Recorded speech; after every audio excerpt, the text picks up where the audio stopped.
Did you know that some of the vocabulary words used in Yoruba language are actually borrowed from other languages? Languages like Hausa, English, Arabic. The most interesting thing is that we now use these words in our day-to-day conversations. These words are what we call ọ̀rọ̀ àyálò in Yoruba language. Ọ̀rọ̀ àyálò ni ọ̀rọ̀ tí a yálò láti inú èdè mìíràn. Ọ̀nà méjì la lè gbà yá ọ̀rọ̀ lò nípa fífetí yá, fífi ojú yá.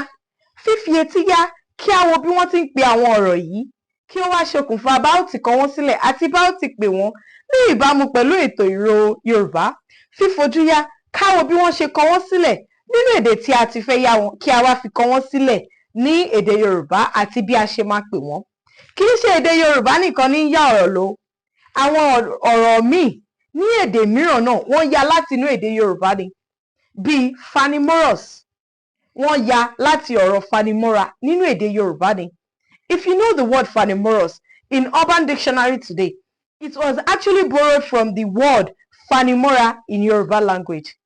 A ní àwọn ọ̀rọ̀ míì tí a yálò bíi bọ́ọ̀lù, kọ́ọ̀pù, síléètì, síkáàfù, sítóòfù, tírélà, bíbélì, pẹ́ńsùlù.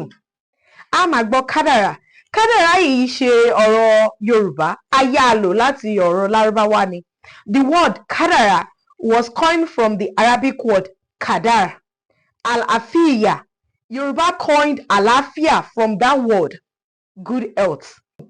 Àti bẹ́ẹ̀ bẹ́ẹ̀ lọ, àwọn ọ̀rọ̀ yìí kì í ṣe pé àwa náà lóhun tá à ń pè wọ́n. Wọ́n bá ní bá ọmọ yẹn bomi pẹ̀lú kọ́ọ̀pù. Kọ́ọ̀pù yẹn kì í ṣe ọ̀rọ̀ wa, a yá lò ni. Bẹ́ẹ̀ ni, ife ìmumi ni Yorùbá ń pè kọ́ọ̀pù, àmọ́ kọ́ọ̀pù yìí gan ó ti gbádùn mọ́ ọ̀pọ̀lọpọ̀ ènìyàn. Bẹ́ẹ̀ ni, yíyá ọ̀rọ̀ lò ó ń ṣe àfihàn ìbáṣepọ̀, ìrẹ́pọ̀ tó wà nínú èdè méjì tàbí jù bẹ́ẹ̀ lọ. Àmọ́ Yorùbá lónìí, àwọn ọ̀rọ̀ tí a yálò yìí ó ti fẹ́ máa bo àwọn ọ̀rọ̀ Yorùbá gangan mọ́lẹ̀. Mo lérò pé ẹ ti kọ́ ẹ̀kọ́ kan tàbí ìkejì lónìí. Orúkọ mi ò yí padà, Àmọ̀kẹ́ ọmọ bàbá Abílí Onílù.